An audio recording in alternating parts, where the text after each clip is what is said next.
السلام علیکم ورحمۃ اللہ وبرکاتہ۔ نحمد و نصلی علی رسولہ الکریم، اما بعد فاعوذ باللہ من الشیطان الرجیم، بسم اللہ الرحمن الرحیم۔ اتی امر اللہ فلا تستعجلوہ سبحانہ وتعالی عما یشرکون۔ ينزل الملائكة بالروح من أمره على من يشاء من عباده أن أنذروا أنه لا إله إلا أنا فاتقون خلق السماوات والأرض بالحق تعالى عما يشركون خلق الإنسان من نطفة فإذا هو خصيم مبين صدق الله العظيم۔ یہ سورۃ النحل کی ابتدائی کچھ آیات تلاوت کی گئی ہے۔ ان آیات کا ترجمہ یہ ہے: اللہ کا حکم آ پہنچا ہے، لہٰذا اس کے لیے جلدی نہ مچاؤ۔ جو شرک یہ لوگ کر رہے ہیں وہ اس سے پاک اور بہت بالا و برتر ہے۔ وہ اپنے حکم سے فرشتوں کو اپنے بندوں میں سے جس پر چاہتا ہے اس زندگی بخشنے والی وحی کے ساتھ اتارتا ہے کہ لوگوں کو آگاہ کر دو کہ میرے سوا کوئی معبود نہیں ہے، لہٰذا تم مجھی سے ڈرو، کسی اور سے نہیں۔ اس نے آسمانوں اور زمینوں کو برحق مقصد سے پیدا کیا ہے۔ جو شرک یہ لوگ کرتے ہیں وہ اس سے بہت بالا و برتر ہے۔ اس نے انسان کو نطفے سے پیدا کیا، پھر دیکھتے ہی دیکھتے وہ کھلم کھلا جھگڑے پر آمادہ ہو گیا۔ یہ سورۃ النحل کی ابتدائی آیات کا ترجمہ ہے۔ سورۃ النحل کی مختصر تفسیر اب حضرات کے سامنے بیان کی جا رہی ہے۔ سورۃ النحل کو سورۃ النحل اس لیے کہا جاتا ہے کہ اس سورت کی آیت نمبر 68 میں اللہ تعالیٰ نے اپنے انعامات کا تذکرہ کرتے ہوئے شہد کی مکھی کا حوالہ دیا ہے۔ شہد کی مکھی کے بارے میں بیان فرمایا کہ وہ کیسے شہد کو تیار کرتی ہے، کہ وہ کس طرح اللہ کے حکم سے پہاڑوں اور جنگلوں میں اپنے چھتے بناتی ہے اور شہد پیدا کرتی ہے۔ اسی لیے اس سورت کا نام سورۃ النحل رکھا گیا ہے۔ اور علامہ آلوسی رحمۃ اللہ علیہ نے تفسیر روح المعانی میں یہ لکھا ہے کہ اس سورت کا ایک نام سورۃ النعم بھی ہے۔ سورۃ النعم اس لیے ہے کہ اس سورت میں اللہ رب العزت نے اپنی نعمتوں کا تذکرہ بیان فرمایا ہے، اور چونکہ اس سورت میں بھی اللہ رب العزت نے اپنی نعمتوں کا تذکرہ فرما کر مشرکین کو توحید پر ایمان لانے کی دعوت دی ہے، اور مشرکین کے اعتراضات کا جوابات اللہ رب العزت نے جگہ جگہ پر دیے ہیں، اور ایمان نہ لانے کی صورت میں انہیں اللہ تعالیٰ کے عذاب سے ڈرایا ہے۔ ویسے تو اس سورت پاک کا شان نزول کیا ہے اس کو سمجھنا ضروری ہے کہ حضرت عبداللہ ابن عباس رضی اللہ تعالیٰ عنہ بیان فرماتے ہیں کہ جب اقترب للناس حسابہم نازل ہوئی، یعنی لوگوں کے لیے ان کے حساب کا وقت قریب ہو گیا ہے، تو اس آیت کریمہ کو سن کر کافر خوف زدہ ہو گئے، ان کے دل ڈر گئے، اور کچھ مدت تک اور انتظار کیا۔ لیکن ایک لمبے انتظار کے بعد بھی جب کچھ نہ ہوا، یعنی قیامت واقع نہیں ہوئی، کیونکہ ان کی عقل کم تھی، اپنی کم عقلی کی بنیاد پر یہی سمجھنے لگے کہ ابھی فوراً جو ہے کچھ دنوں کے بعد میں قیامت واقع ہو جائے گی۔ تو جب قیامت واقع نہیں ہوئی تو کہنے لگے کہ محمد تم ہم کو ڈراتے ہو، اور ہوا کچھ بھی نہیں۔ اس وقت اللہ تعالیٰ نے سورۃ النحل کا شروع کا لفظ نازل کیا اتا امر اللہ، اللہ کا حکم آ پہنچا ہے، تو اس جملے کے نازل ہونے پر رسول اللہ صلی اللہ علیہ وسلم اپنی جگہ سے ہٹے، اچھل پڑے، اور لوگوں نے اپنے سر اوپر اٹھا کر دیکھا اور خیال کیا کہ قیامت حقیقت میں آ ہی گئی ہے۔ اس پر آخری جو جملہ تھا فلا تستعجلوا، تو یہ نازل ہوا کہ تم جو ہے اس کے لیے جلدی نہ مچاؤ۔ تو آپ صلی اللہ علیہ وسلم کی گھبراہٹ اور صحابہ کرام کی گھبراہٹ دور ہو گئی۔ تو اللہ نے کافروں کے جواب میں جو ہے اس سورت پاک کے شروع کی آیت نازل فرمائی، اتا امر اللہ فلا تستعجلوا سبحانہ وتعالی عما یشرکون، یعنی قیامت قریب ہے، جلد ہی جو ہے آنے والی ہے۔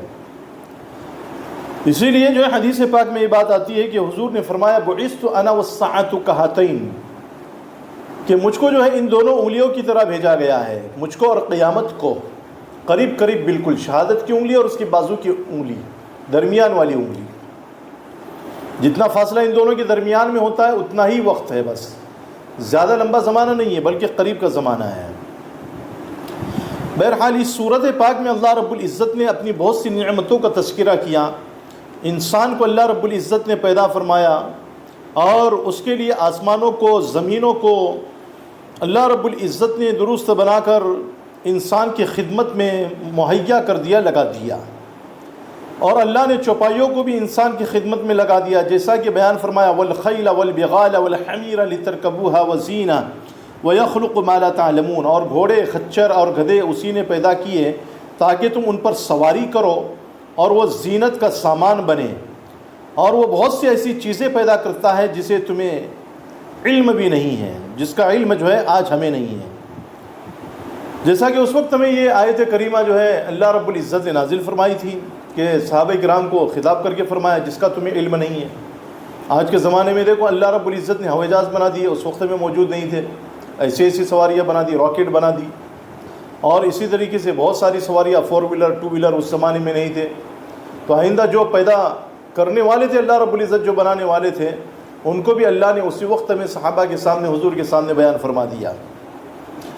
اور ایک جگہ پر اللہ نے بیان فرمایا وَإِن تَعُدُّوا نِعْمَةَ اللَّهِ لَا تُحْصُوهَا، اور اگر تم اللہ کی نعمتوں کو گننے لگو تو انہیں شمار بھی نہیں کر سکتے۔ حقیقت یہ ہے کہ اللہ بہت بخشنے والا، بڑا مہربان ہے، یعنی اللہ نے اتنی نعمتیں دی ہیں کہ ہم ان کو شمار کرنا چاہیں تو شمار نہیں کر سکتے۔ اور اللہ رب العزت نے اسی سورت پاک کے آخر میں حلال اور حرام کے متعلق بھی بیان فرمایا،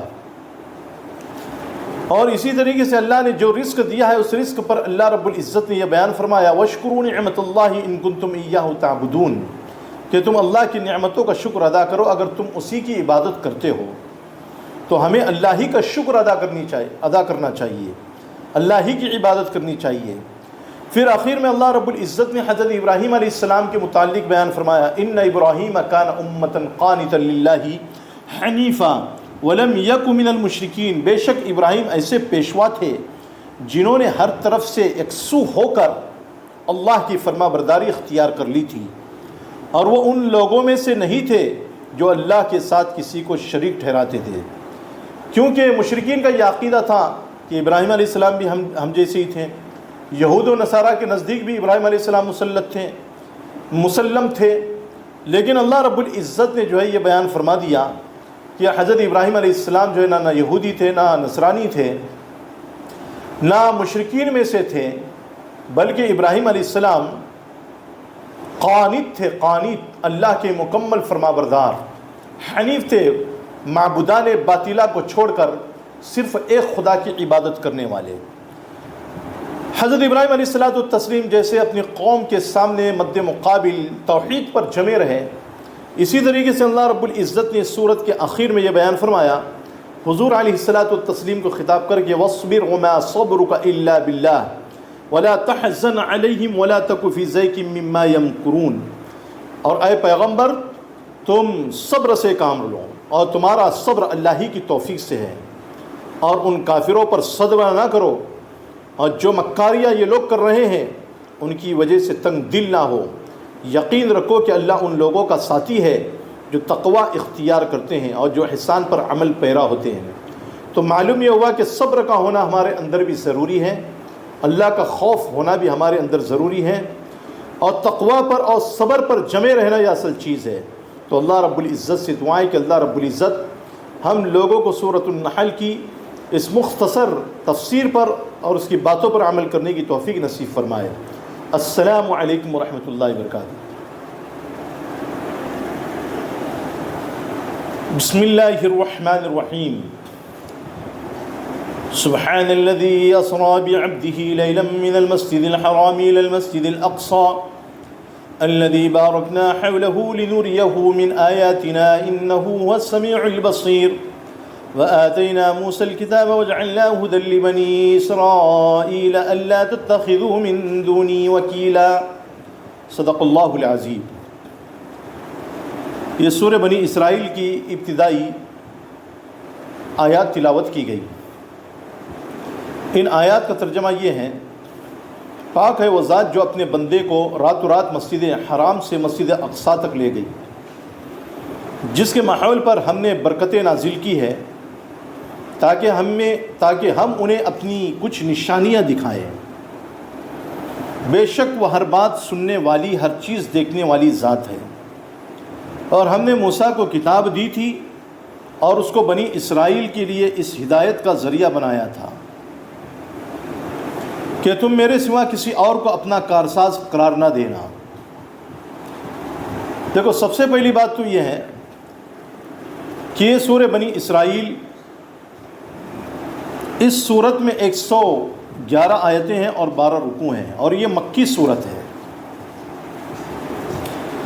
اس سورت کی سب سے پہلی آیت ہی یہ بتا رہی ہے کہ یہ سورت نازل ہوئی معراج مبارک کے واقعے کے بعد۔ اگرچہ معراج کے واقعے کے ٹھیک تاریخ یقینی طور پر متعین کرنا بہت مشکل ہے، لہذا زیادہ تر روایات کا رجحان اس طرف ہے کہ یہ عظیم الشان واقعہ حضرت محمد الرسول اللہ صلی اللہ علیہ وسلم کی بعثت کے 10 سال بعد اور ہجرت سے 3 سال پہلے پیش آیا تھا۔ اور اس معراج کے واقعے کی طرف اللہ رب العزت نے سورہ بنی اسرائیل کی پہلی آیت میں اشارہ فرمایا ہے، جس کی تفصیل حدیث اور سیرت کی کتابوں میں آئی ہے۔ اس کا خلاصہ یہ ہے کہ حضرت جبرائیل علیہ السلام نبی کریم صلی اللہ علیہ وسلم کے پاس آئے، اور رات کے وقت نبی کریم صلی اللہ علیہ وسلم ایک جانور پر سوار ہوئے، آپ کو سوار کیا، جس کا نام براق تھا، اور وہ جانور انتہائی تیز رفتاری کے ساتھ آپ کو مسجد حرام سے بیت المقدس تک لے گیا۔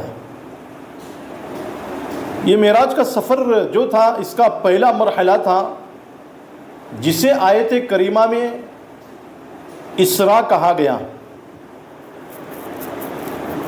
پھر وہاں سے حضرت جبرائیل علیہ السلام آپ کو 7 آسمانوں پر لے کے گئے۔ ہر آسمان پر آپ کی ملاقات پہلے انبیاء علیہ الصلوۃ والتسلیم سے ہوئی ہے۔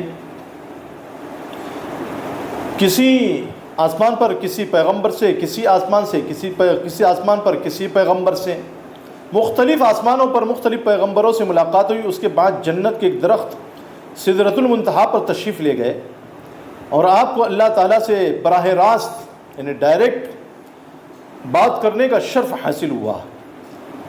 اسی موقع پر اللہ رب العزت نے آپ کی امت پر 5 نمازیں فرض فرمائی ہے۔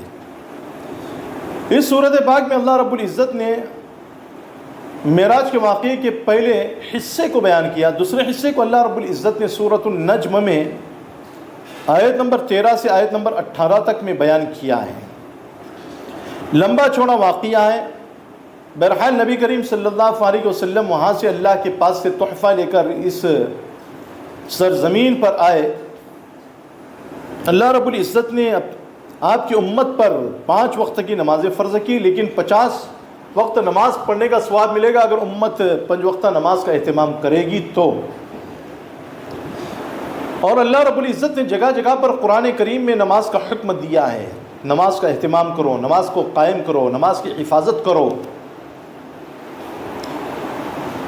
اسی صورت پاک میں اللہ رب العزت نے قرآن کریم کے بارے میں بیان فرمایا، ان ھذا القرآن یہدی للتی ہی اقوم ویبشر المؤمنین الذین یعملون الصالحات ان لهم اجرا کبیرا وان الذین لا یؤمنون بالآخرۃ اعتدنا لهم عذابا الیما۔ حقیقت یہ ہے کہ یہ قرآن وہ راستہ دکھاتا ہے جو سب سے سیدھا راستہ ہے،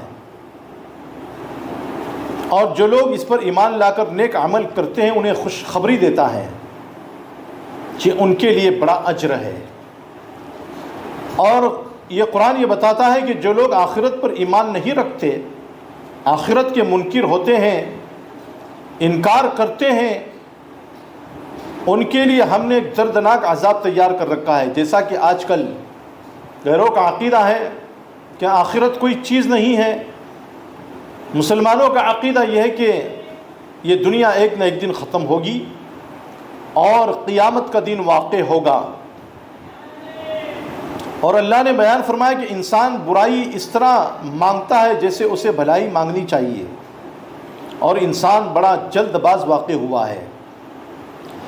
اور اللہ نے ایک جگہ پر اسی قرآن میں یہ بیان فرمایا جب قیامت آئے گی تو یہ سارا اعمال نامہ، جو اعمال نامے ہر انسان کے لیے اللہ کے پاس میں موجود ہیں، ان اعمال نامے کو اس کے سامنے کھول کر رکھ دیا جائے گا جسے انسان خود پڑھ سکے گا۔